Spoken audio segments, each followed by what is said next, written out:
Welcome back to Energetically You, where we talk about optimal wellness, abundant mindset, and confident decision-making. I'm your host, Megan Swan, a wellness coach and consultant, and the founder of Megan Swan Wellness and the Sustainable Integrated Wellness Approach.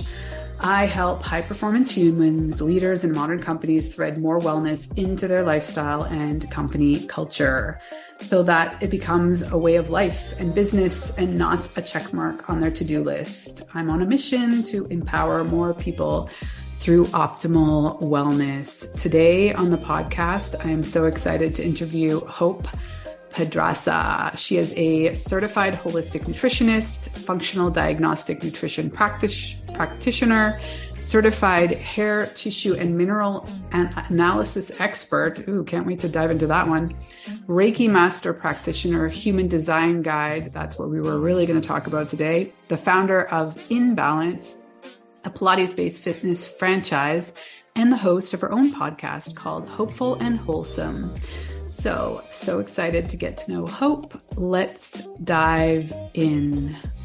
Welcome, Hope. Thank you so much for coming on the podcast. I'm so curious to ask you about many things that you have on your list of expertise. But first, let's start off with how are you and how's your day going so far? Yeah, thanks so much for having me, Megan. It is good. It is a little bit crazy today. I was telling you before we started recording, we're having like this epic ice storm in South Texas, and we all know that Texans are not equipped for this weather. So it's been an adventure today.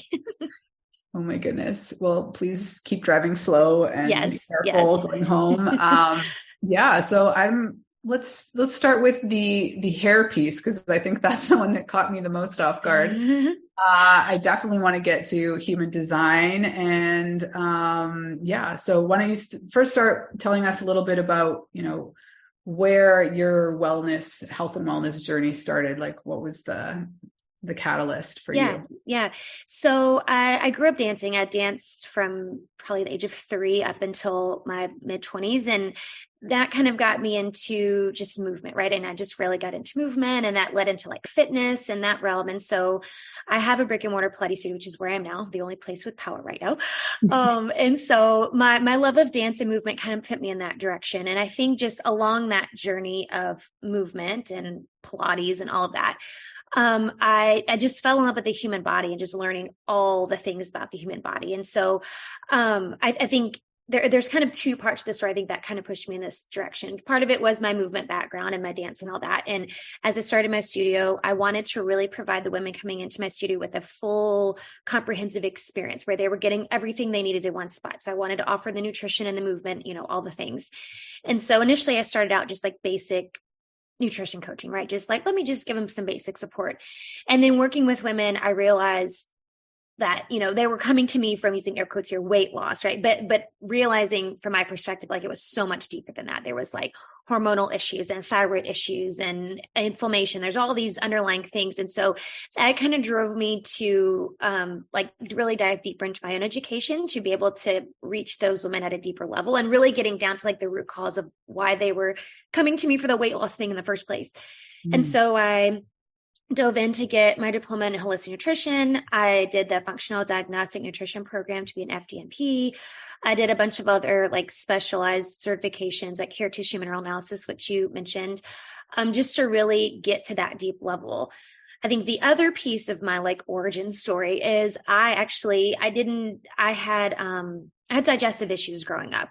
And, at the time, they said it was IBS. And I mean, I'm sure it was IBS, but it's like, especially back then, it was like, they're like, I don't know what it is. It's IBS. Like your stomach's messed up. Like they don't give you a protocol. There's no direction or anything.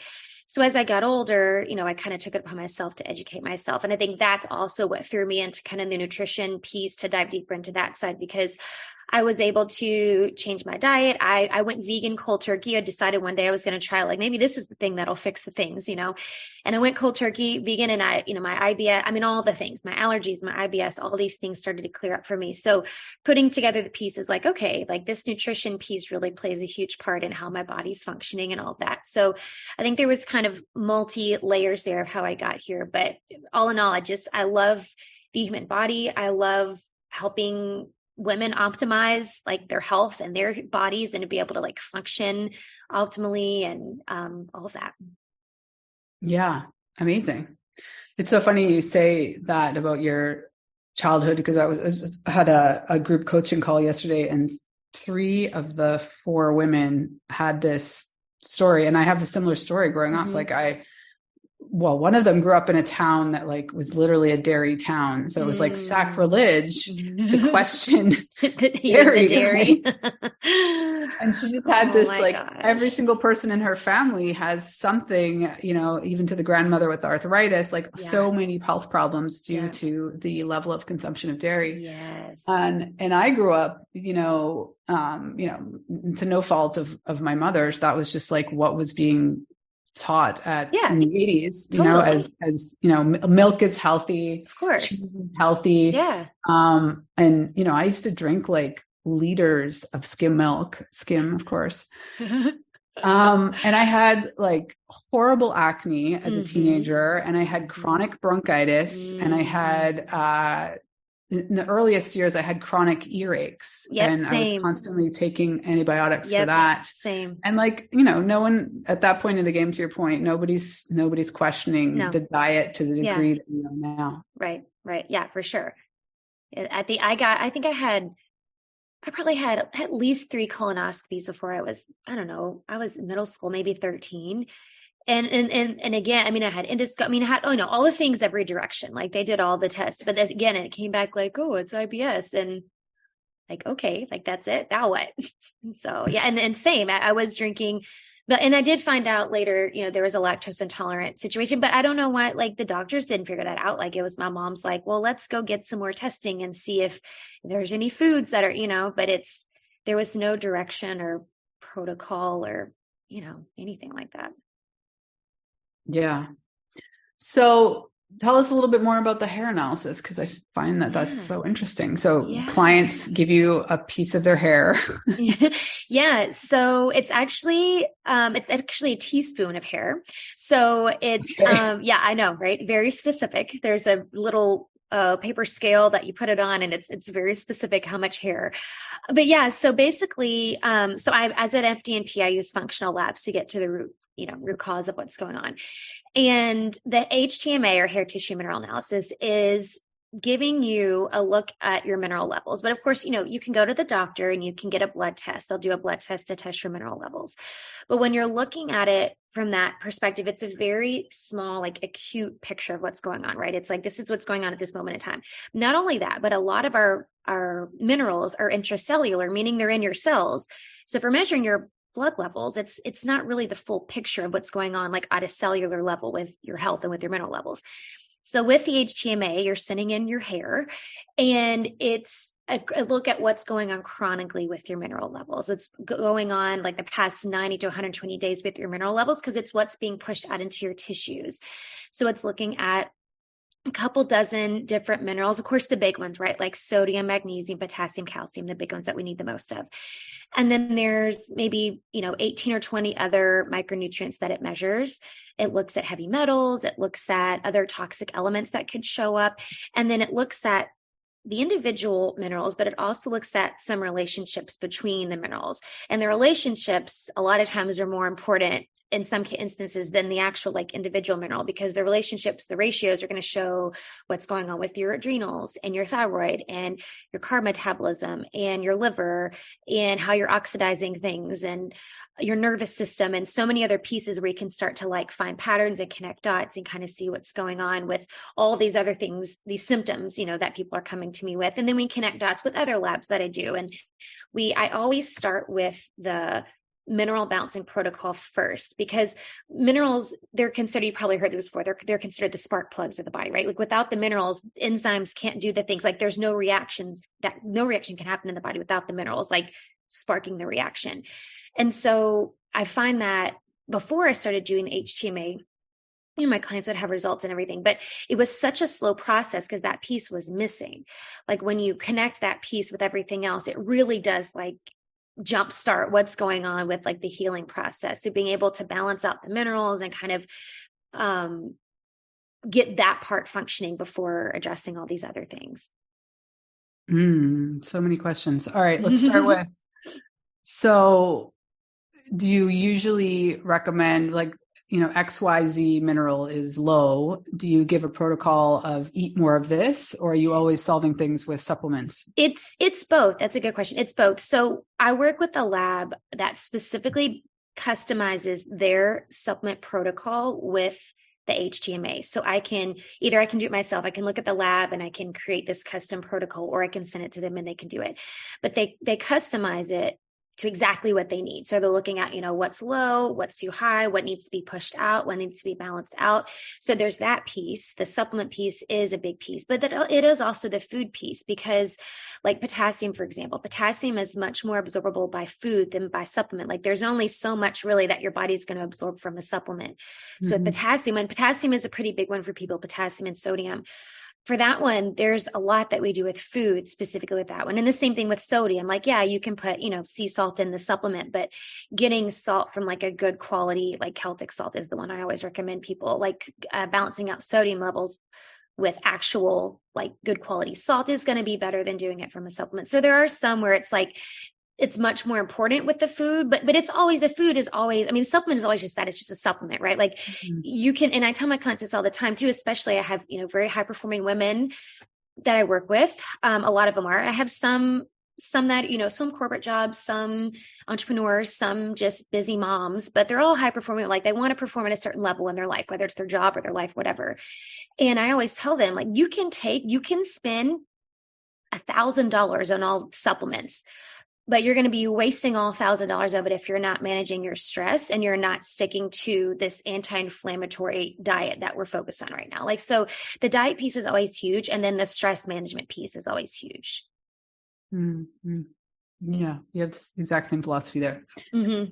So I'm also curious. It seems like such an amazing tool for kids, particularly. Oh, yeah. Like, I don't like making my kids get blood drawn.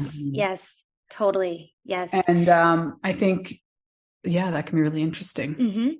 Yeah. I actually just started working with kids. It just kind of happened organically. Like I had a couple of my clients reach out just asking like, hey, my kid's dealing with this and this. And so I actually I think last week I was just started posting on Instagram, like, hey, if you want to, you're getting the HTMA, the hair tissue analysis for kids it's so easy. And it's such a big one. Mail you there, right? Yeah, I know, right? I have to come see you. Yeah, and the good thing is, all of these labs, all of the labs that I do, they ship right to your house, so you don't have to go anywhere to do them. You just do it at home, and then, you ship it off. Even internationally? No. Yeah, really. I've had clients in Europe before. You just do it, and sometimes you have to use different labs that kind of work through that, but yeah, internationally too. Cool. So last question about that, and I want to move on because you have so many other buckets of knowledge. What, if any, can you speak to sort of like a general deficiency that you're seeing across the board that people tend to have that they're probably not aware of? Yeah, that's a good question. So I think some of the biggest surprises, I think there's probably two big ones that I can think of.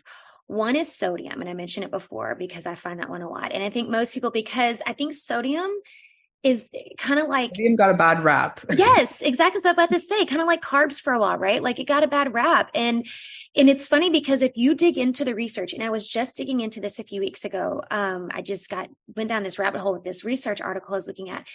And the research actually shows that when it came out that, quote, salt is bad for you, it was just a doctor that said it about some patients he had with high blood pressure. It wasn't even based on like actual scientific studies that said like, oh, salt is giving you high blood pressure. He had some clients with high blood pressure. It was like, oh, it's the salt. And so there's actually, the studies don't really point to salt causing high blood pressure.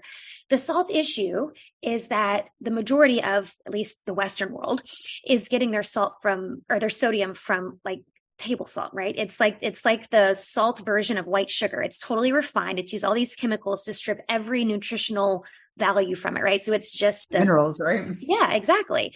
Whereas if you got salt from the sea salt or, Celtic salt, which is what I always recommend, you have all these micronutrients, like there's up to 90 micronutrients in Celtic sea salt. Sometimes some people say more, but that's like pushing the salt where it needs to go. So it's helping with the fluid balance in your body and in your cells rather than just, every day just soaking it all up. So anyway, most people, back to your question, most people I think are afraid of salt for that reason. And they're surprised when they see how low their sodium levels are.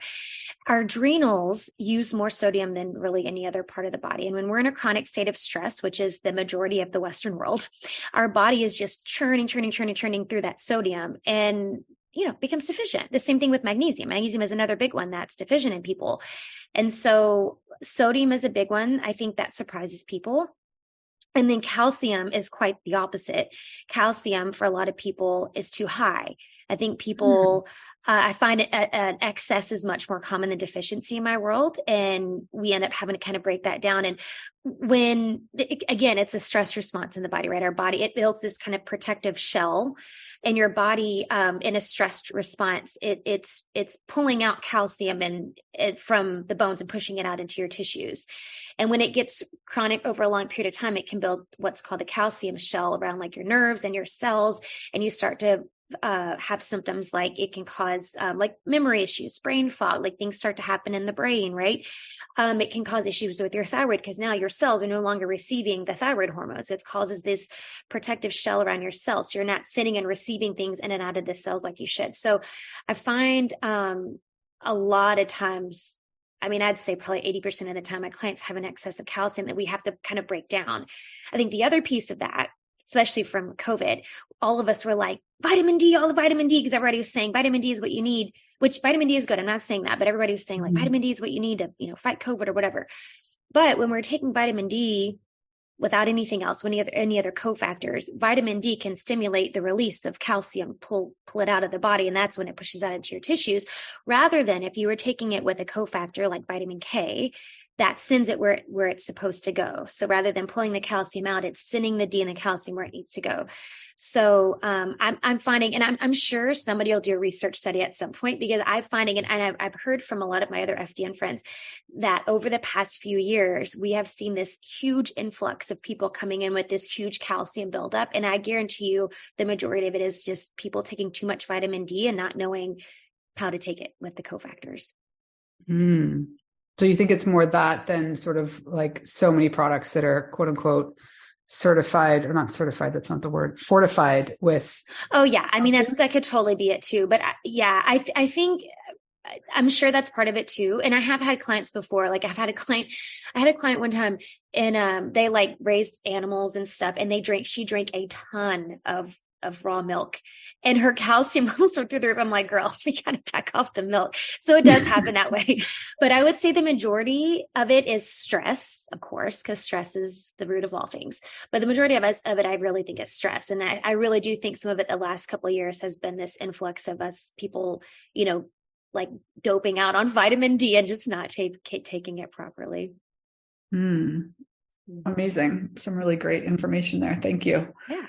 So at what point in your work or your journey did human design come into the mix? Yeah. Oh gosh, I love human design.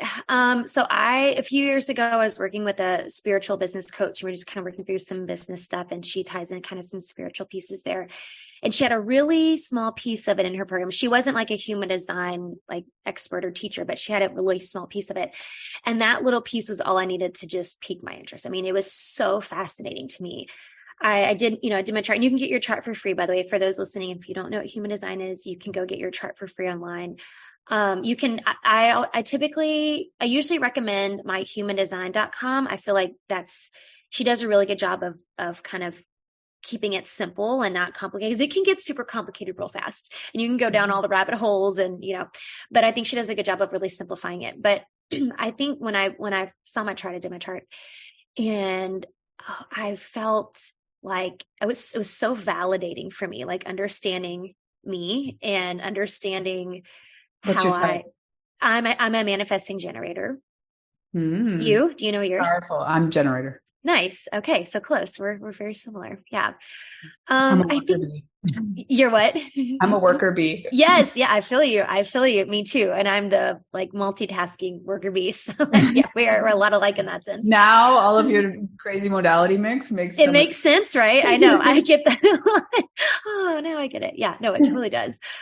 But that was the piece for me too. That huge piece, the piece you were just mentioning about doing all the things. I felt like for so long, I kept telling myself like, no, just like stick with something. Like just, you can't do all of these things. Like just find something and stick with it.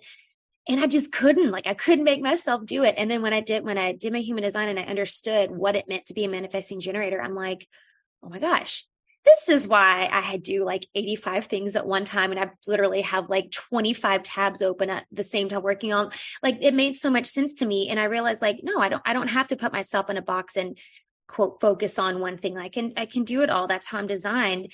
And I think the other piece for me too, and for any manifesting generator listening out there, there's a lot of deconditioning, right? That happens when you learn your human design and you realize like all these things you're trying to push down or push away, like, no, stop doing that. Like that's you. It's how you were designed, how you're wired. The other piece for me was not following things through, not following everything through, and which, by society's perspective, it would look like you're flaky or you can't follow through or you're indecisive or whatever, when really manifesting generators, like we're only meant to do things that light us up in the moment. And when they don't light us up anymore, we either, delegate, pass it off, or go on to the next thing. Because when you don't is when you start meeting resistance. And then that's when things start to kind of fall apart. So yeah, for me, is this like learning and relearning and deconditioning process of understanding like how I'm wired and how I'm supposed to be, or how I'm designed to function like in the world. And it was just such a huge revelation for me.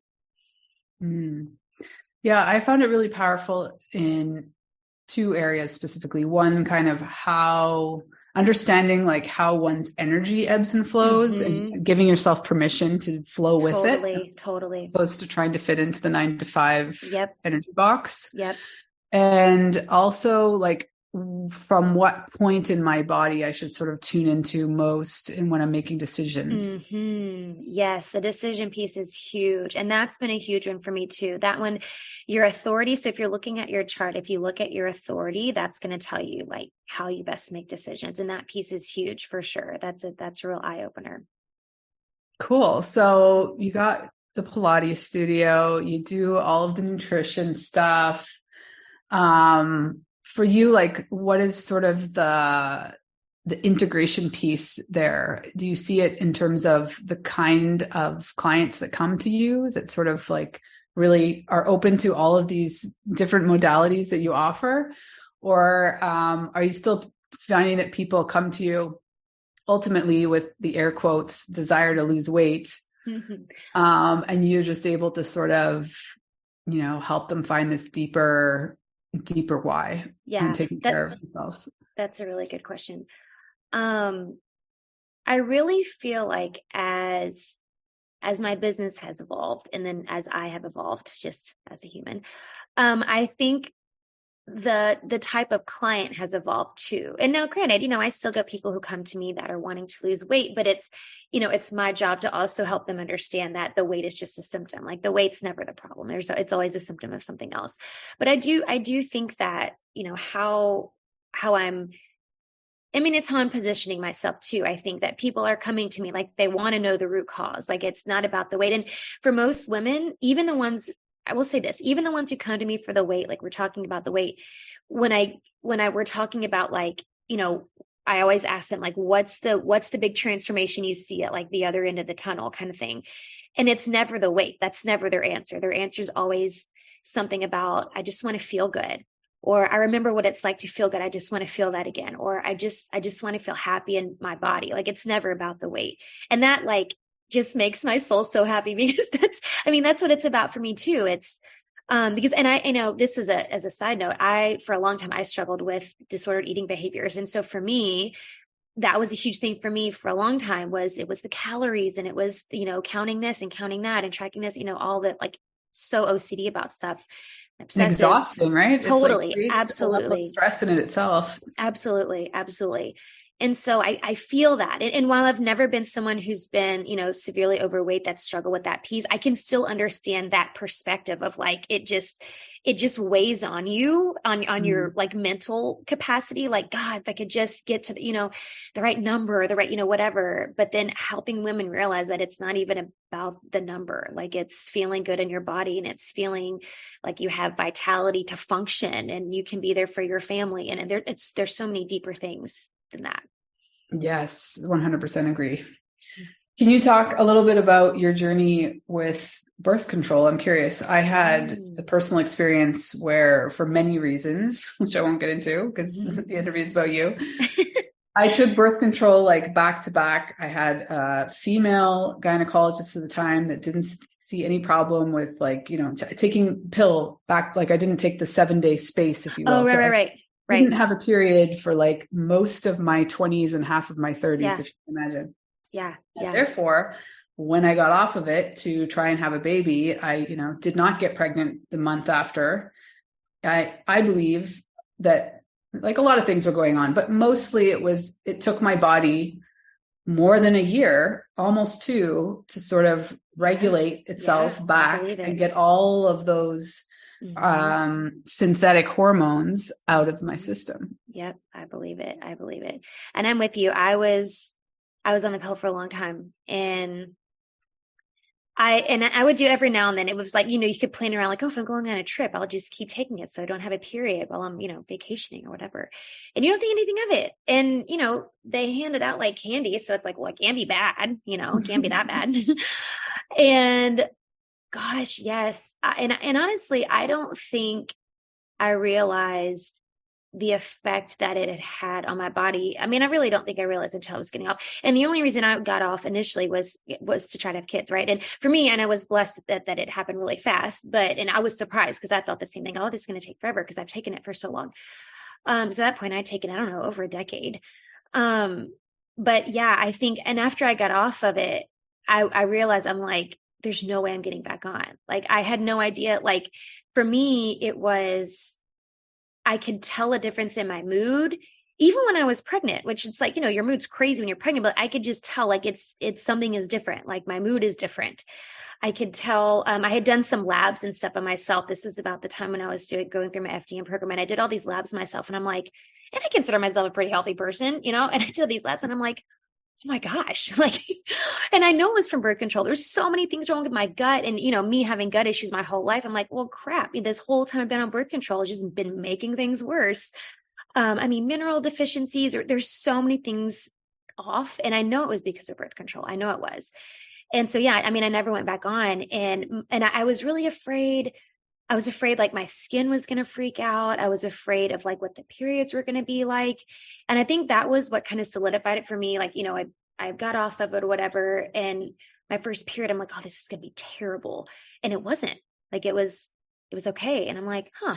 And that was like scare tactics they have. Totally. Yes. I also remember being told that you're going to gain weight. Yes, absolutely. And I think for me and my like brain that was still processing like my whole body image thing, I think that was the other piece too. Cause I think I'd thought about it for a while, cause I've been reading stuff leading up to before I wanted to have kids. Like, oh, maybe I should. But then I'm like, that was my thing. Like, well, I don't want to get off of it because I don't want to gain weight, and I don't want to have terrible periods. Cause that was initially why I had gotten on it. Just had horrible PMS, and it was just terrible. And I think that's why, and a lot of clients I work with, that's their thing too. And that's the doctor telling him, like my client, she was just sending me a message the other day. She's on, 5 or 6 different meds for a bunch of different things. And her goal is to get off all of the meds. And so the first one, I'm like, well, let's tackle birth control first. And that's why she was terrified, because she was like, the doctor was, of course, trying to talk her out of it and all these things. And that was the thing. She's like, well, your periods are going to be terrible, because she also has PCOS, which they say that. I don't really know if, anyway, that's a whole other thing too, but they're like, you're true. And they weren't. She's like, I barely even had cramps. And we had been working together for about a month before. So I'm sure we had, balanced out some things, but it's like, but yeah, the scare tactics, it's really unfortunate.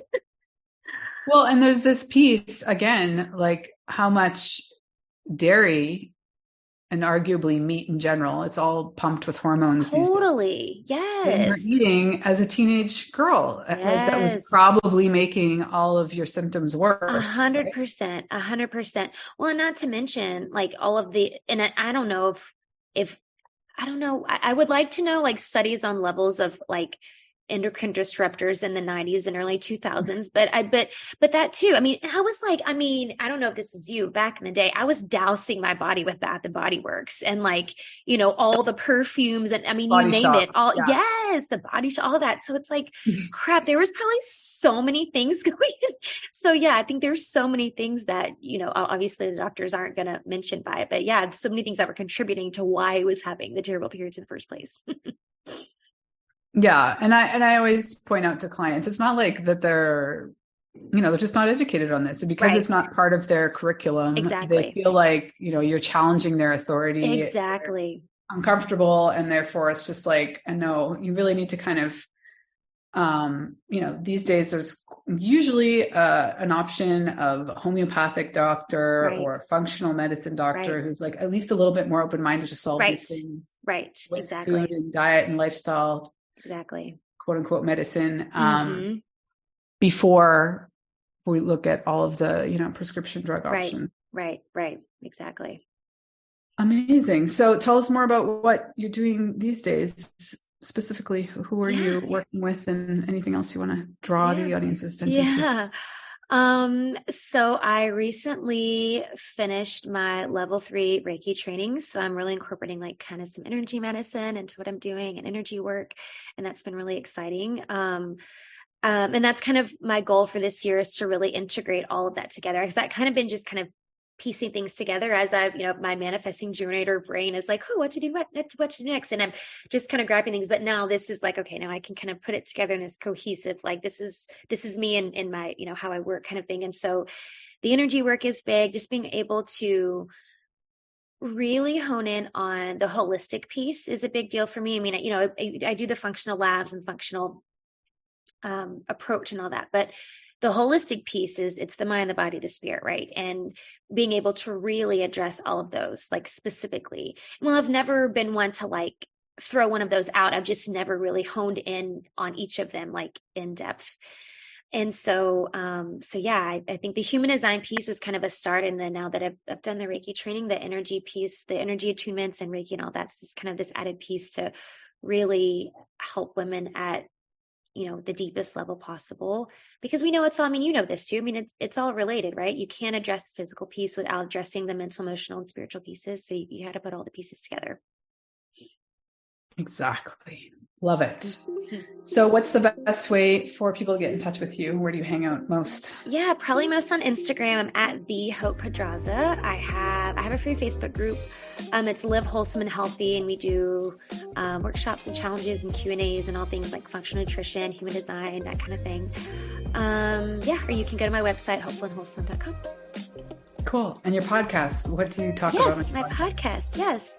My podcast is Hopeful and Wholesome. It's all things health, wellness, and inspiration. So it's kind of the, the functional side of me. We talk about health and wellness, and then it's like the spiritual woo-woo side of me that I like. And I bring on guests who talk about all things spiritual and my body. It's so fun. Cool. Well, it's been a pleasure, Hope. I have a feeling that we're going to be in touch. For various reasons. Yes. Thanks, Megan. I'm so glad to be on here. I'm so grateful. Thank you. Thank you so much for being here. I appreciate you greatly. And if you are appreciating the show and you wish to support us in a small way, you can do that by rating us on Apple iTunes. You could share one of your favorite episodes with a good friend who you think would enjoy it. And you can subscribe to the show. All those things help us get more eyes on the podcast. So if you want to connect with me, you can find me on all platforms at Megan Swan Wellness. You can check out the website, meganswanwellness.com. I hang out mostly on Instagram and LinkedIn, so please drop me a message and tell me what was your major takeaway from the show. have a beautiful week wherever you are in the world. Sending my love.